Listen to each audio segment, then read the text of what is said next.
Las ideas son como peces. Si quieres pescar pececitos, puedes permanecer en aguas poco profundas. Pero si quieres pescar un gran pez dorado, tienes que adentrarte en aguas más profundas. En las profundidades, los peces son más poderosos y puros. Son enormes y abstractos, y muy bellos. Yo busco un tipo particular de pez importante para mí, uno que pueda traducirse al cine. Pero allá abajo nadan toda clase de peces. Hay peces para los negocios, peces para el deporte, hay peces para todo. Todo, cualquier cosa surge del nivel más profundo. La física moderna denomina a ese nivel campo unificado. Cuanto más se expande la conciencia, más se profundiza hacia dicha fuente y mayor es el pez que puede pescarse. David Lynch, Atrapa el pez dorado.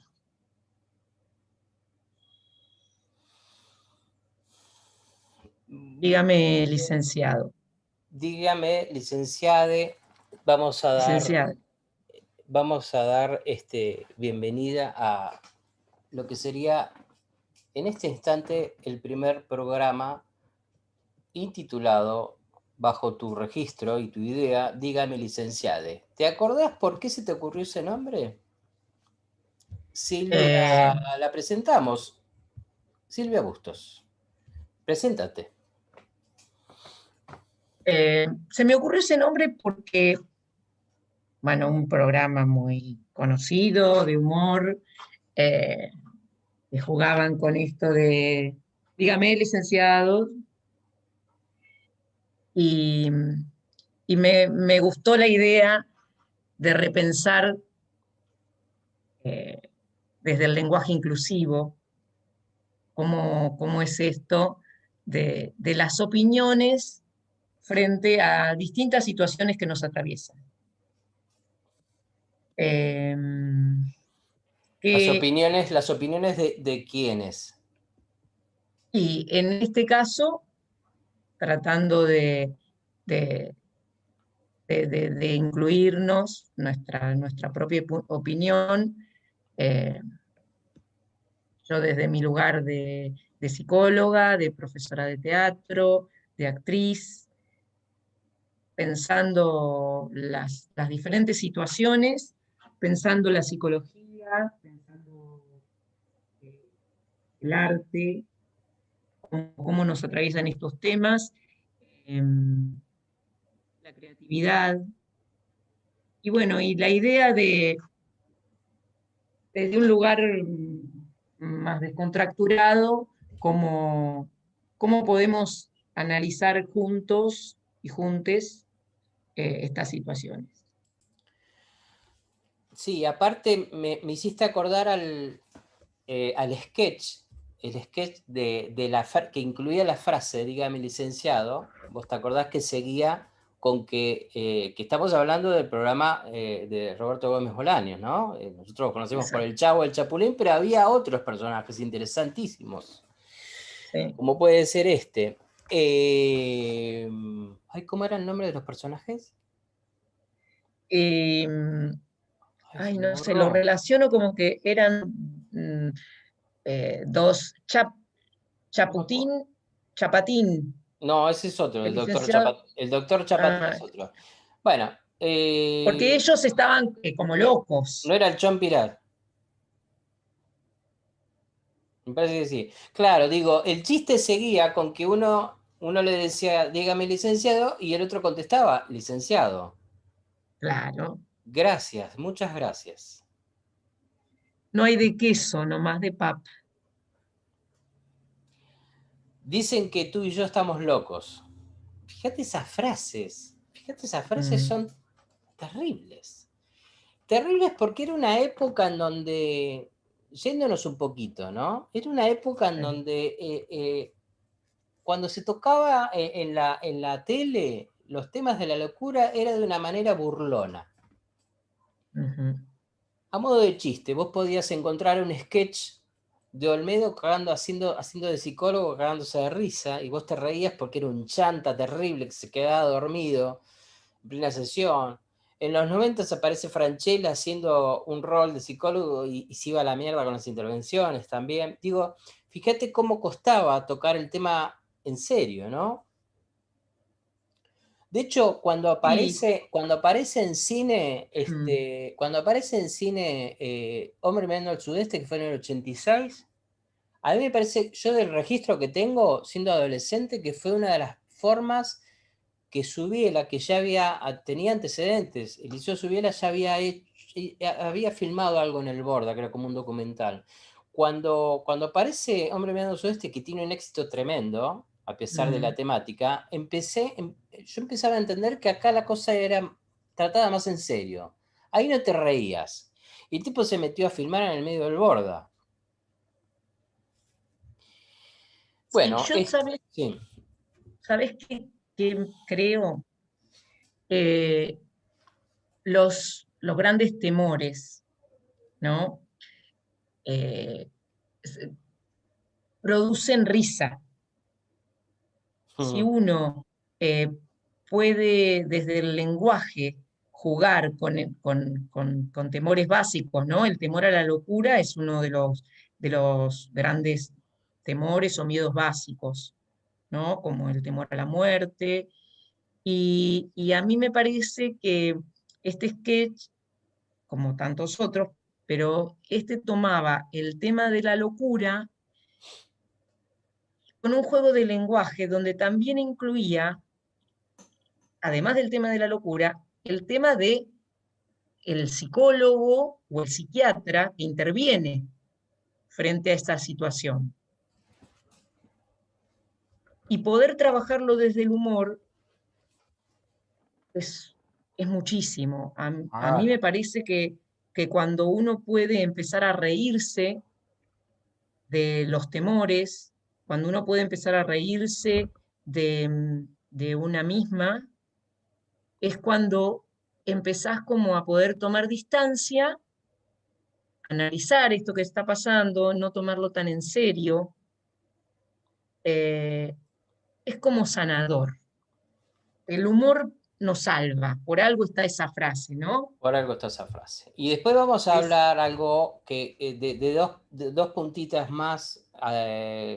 Haceme acordar de este punto porque podemos tocar otros dos temitas que tenía pensado. Les cuento que estoy hablando con Silvia Bustos. Por si no se dieron cuenta, ella es psicóloga, además es profe de teatro y además es actriz y además es madre y etcétera, etcétera, etcétera. Le pedí que se presente, pero esquivó el bulto, así que me encargué yo de hacerlo. Podés agregar a la presentación que te dice, con Silvia nos conocimos en 1992. Suena a siglo pasado porque era el siglo pasado. Y decir siglo pasado suena un montón. Y nos conocimos en la universidad, en la Universidad Nacional de Mar del Plata, donde hicimos la exactamente, carrera de psicología y hemos cursado algunas materias juntos. exactamente. Estamos hablando del año 92, en un año, en una época en que se hacía un curso de ingreso, no sé si sigue estando, me parece que no, y recuerdo que era un curso que tuvo, cuando rendimos un examen, fue un desastre. El DIAP, Y el lab, técnicas de pensamiento, ¿no? fue un desastre porque nos fue para la mierda todo, arrancamos mal, a tal punto que se ve que dijeron, che, me parece que nos pasamos, porque hicieron un curso de ingreso. ¿Por qué? Porque nadie quedó afuera. Plan B era organizar un curso de ingreso y ahí creo que nos conocimos de un mes, volvimos a rendir y, oh casualidad, nos fue casi todos bien. Teníamos dos exámenes, un examen que era como eliminatorio y otro que era de Sí, nivelación. Un examen que era de lógica, y era el que habíamos salido para la miércoles, y otro que era específico sobre psicología, como una introducción. Yo la recuerdo a la universidad de una manera, y vos lo sabés, de una manera hermosa, porque me fui dando cuenta con los años que yo, después de haber estado muchos años allá, hasta el año 2000 concretamente, después me volví a vivir a la ciudad donde nací, que es Bahía Blanca, y me pasa que el día de hoy que sigo extrañando todas esas vivencias, tanto desde lo que viví fuera de la universidad como todo lo que pasó a nivel formación sobre todo, y que me empieza a caer la ficha una vez que yo como tantas veces pasa, ¿no? Una vez que me tomo distancia y me vuelvo a la ciudad o me voy para otro lado. Entonces, yo sentía eso y siento eso, que los viajes que me he hecho a Mar del Plata, por ahí la gente que continúa estando allá, por ahí no toma conciencia de lo que sí, del potencial que hay allí, ¿no? Por ejemplo, los profes que tuvimos, grandes científicos, porque nosotros, algo que me quedaba como muy presente y que uno no se da cuenta porque éramos muy jóvenes, ¿no? Del No somos muy concepto... jóvenes. Éramos más jóvenes aún. Claro, éramos muy pequeños. Entonces vas a elaborar, es mucha info a mí me pasa que a mí me llevó años elaborar toda esa info que iba, que toca, epistemología, antropología, problemas sociales, es mucha filosofía. Para cada uno de esos esquemas de materias Sí, lo que pasa hay un que mundo. acá la formación de la licenciatura es muy amplia. En la formación de la licenciatura acá en Mar del Plata se ven todas las escuelas, por lo menos en ese momento que estaban. Después surgieron muchas otras corrientes, pero es una formación que especialmente en esos años, cuando nosotros hicimos la carrera, intentaba ampliar el campo del psicólogo a ámbitos más comunitarios, educacionales, para salir un poco de lo que es, de lo que era la psicología tradicional o del consultorio del psicólogo encerrado en su consultorio en soledad con el paciente. Y trataba Claro. de que tengamos lecturas más amplias, donde se pueda ver también la intervención del psicólogo en comunidades, en equipos de orientación escolar. Sí, pero aparte, una cosa que yo rescato mucho, que nosotros teníamos mucha info que no tenía que ver con las escuelas de psicología. Por ejemplo, teníamos antropólogos dándonos antropología, sociólogos dándonos sociología, biólogos dándonos biología, neurólogos dándonos Neurólogos. neuropsicología, entonces Mm, epistemólogos, genetistas. Entonces, mm, había disciplinas que no eran de psicología ¿qué pasa con eso? Eso, eso es parte, uno se va dando cuenta que en la práctica esa data es fundamental. Esa data es fundamental. A mí lo que más quedé colgado fue de la sociología, de la filosofía. Para mí la filosofía es como el alma mater de mi forma de laburar, de pensar, ¿viste? A mí me ha dado mucha más data muchas veces que textos sobre teorías psicológicas, digamos, ¿viste? ujú, Leer sobre filosofía y escuchar filósofos, porque en definitiva están hablando de lo mismo. ujú. Están Y hablando ahora lo voy a presentar yo a usted. están hablando de la existencia del hombre, la existencia del ser. Presénteme. Dígame, Eh, licenciado. Estamos escuchando a Fernando Luciani, eh, licenciado en psicología, profesor de rock, músico, mm, que está trabajando y viviendo en Bahía y, y que, y que trabaja de forma muy interesante la música y la psicología, ¿no? Con un enfoque, eh, a mi entender, muy holístico y creativo en las terapias. Ojalá así sea. Yo creo que es lo que intento. Es lo que intento. Hablando de creatividad, yo quiero tocar un tema que para mí está muy relacionado con eso, que es el tema del juego, que yo sé que a vos es un tema que te interesa bastante, el Me encanta, concepto, te encanta. me encanta. ¿Qué puedes Mm. decir ¿qué pensás cuando hablas de juego, cuando hablamos de juego?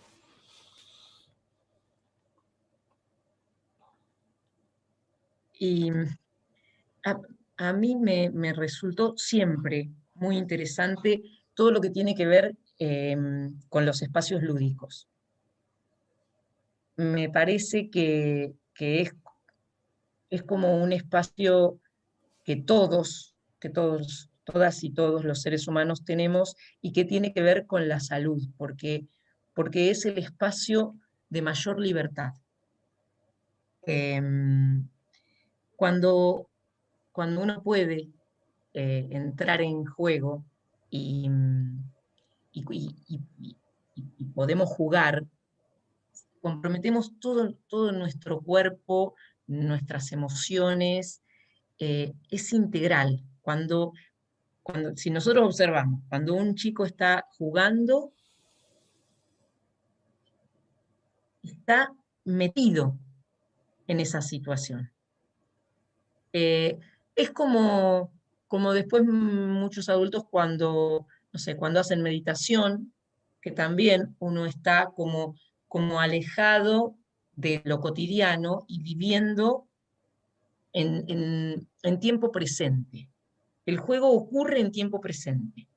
Si yo estoy jugando, estoy metida en ese juego y no puedo estar cuestionándome cómo me ven, lo que digo, porque lo que importa es el código de ese juego. Y si este juego eh, es grupal, donde intervienen otras y otros, se le suma el vínculo.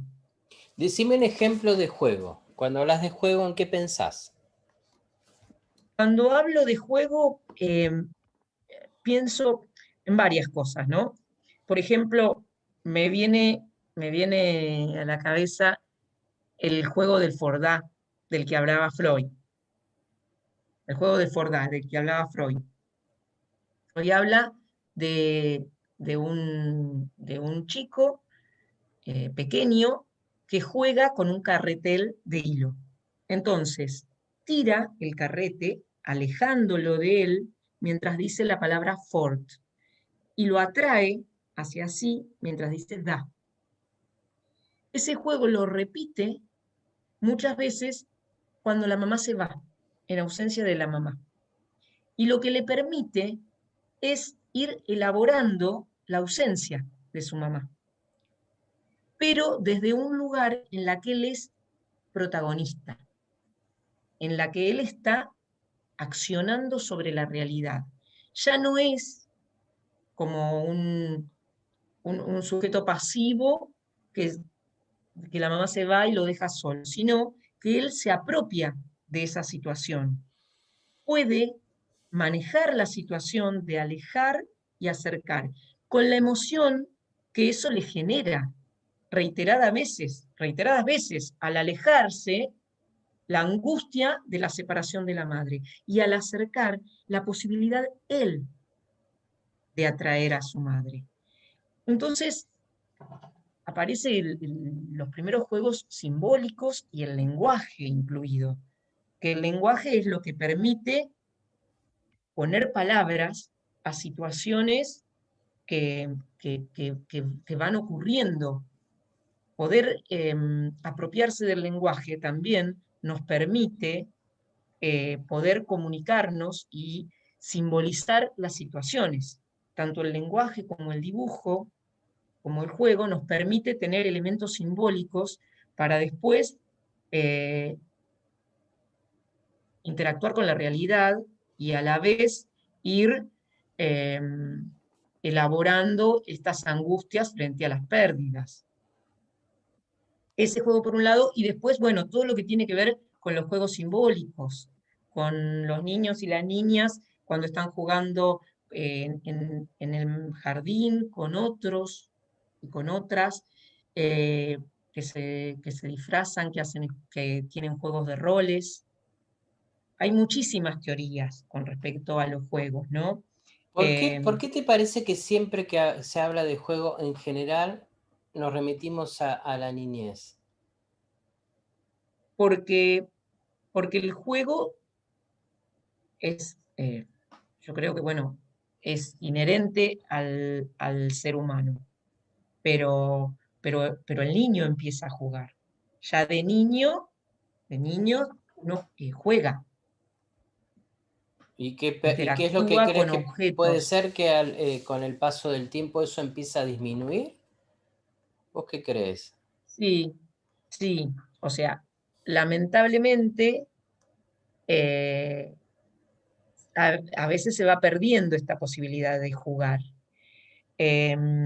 O va quedando en determinadas situaciones. Por ejemplo, el teatro es una forma de jugar.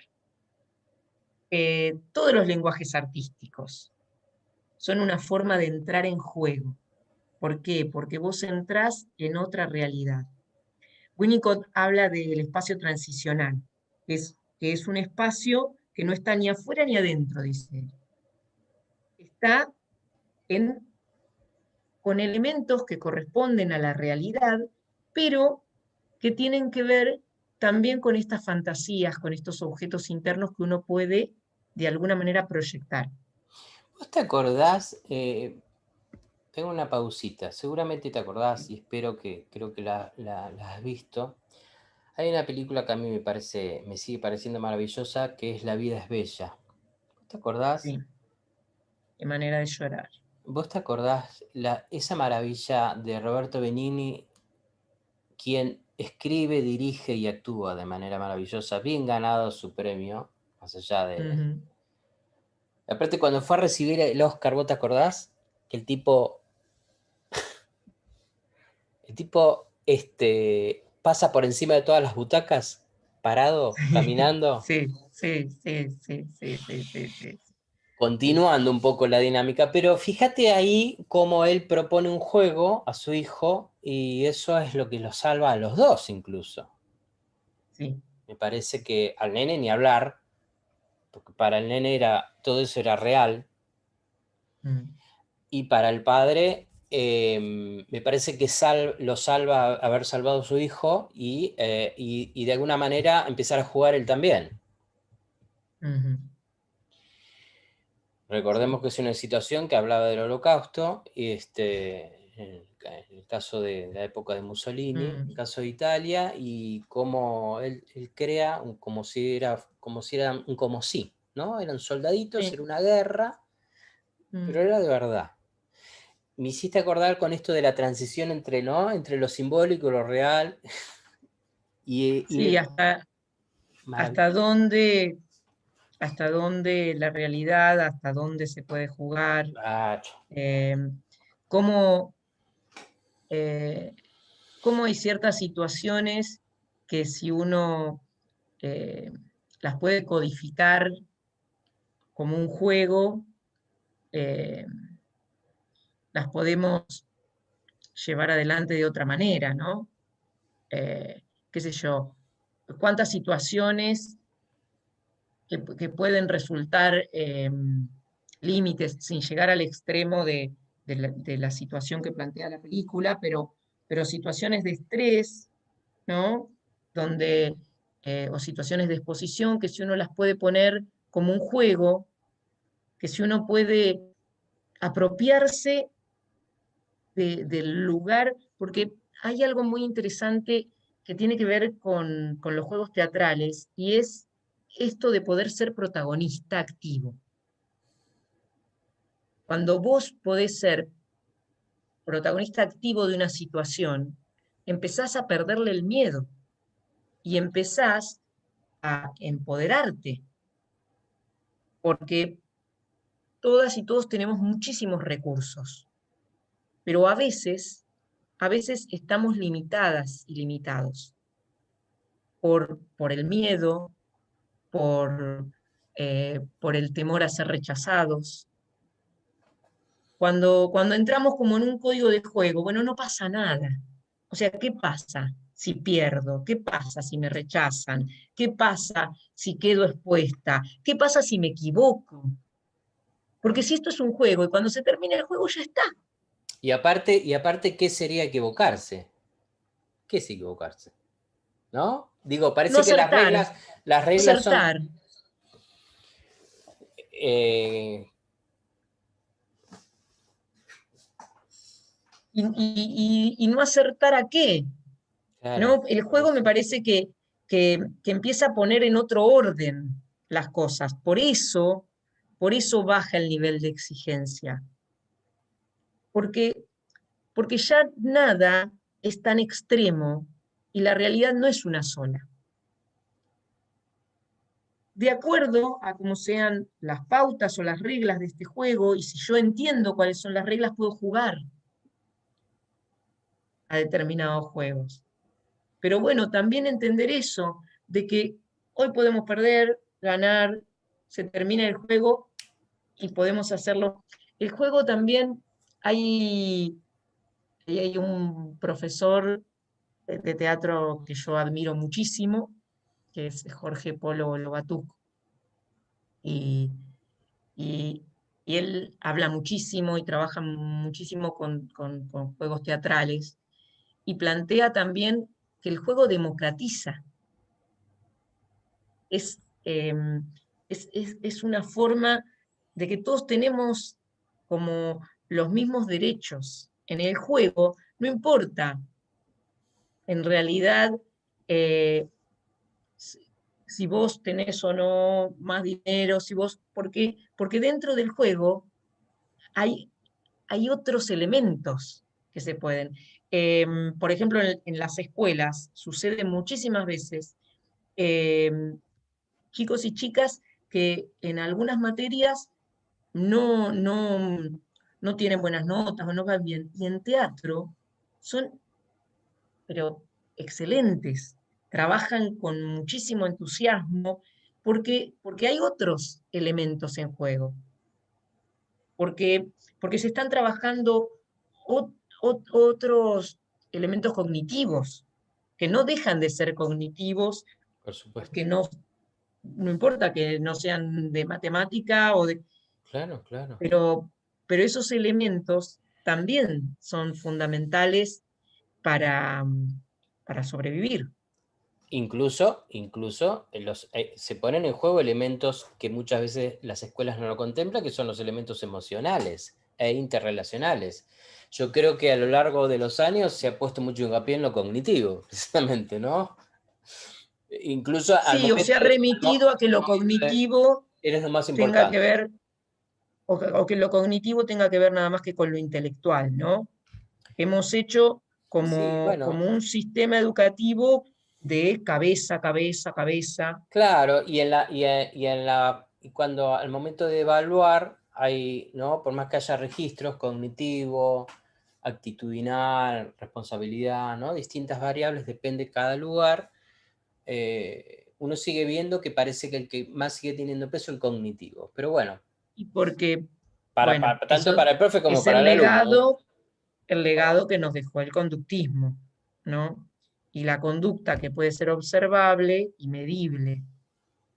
Incluso dándonos cuenta que para la vida por ahí es el menos importante. A mí me parece que la inteligencia emocional te salva de muchas más cosas que la inteligencia cognitiva, ¿viste? Ujú. ¿Te parece Y- de ir cerrando nuestro primer Sí, encuentro? Nosotros eso. vamos a tener, hoy iniciamos el primer encuentro de un ciclo donde hoy se dio esta temática, queríamos presentarnos y bueno, para que no se haga tan extenso, Sí. algo para cerrar. Eh, Eh, Esto de poder permitirnos jugar, así como, bueno, hoy nos estamos permitiendo jugar a charlar, a analizar temas que tienen que ver con la psicología, que tienen que ver con el arte que tienen que ver con nuestra vida cotidiana. Plantearlos, analizarlos y pensar juntos sobre estas temáticas me gusta. Dígame, licenciada. Dígame, licenciada, feliz primer programa. Te saludo. Hasta la vista.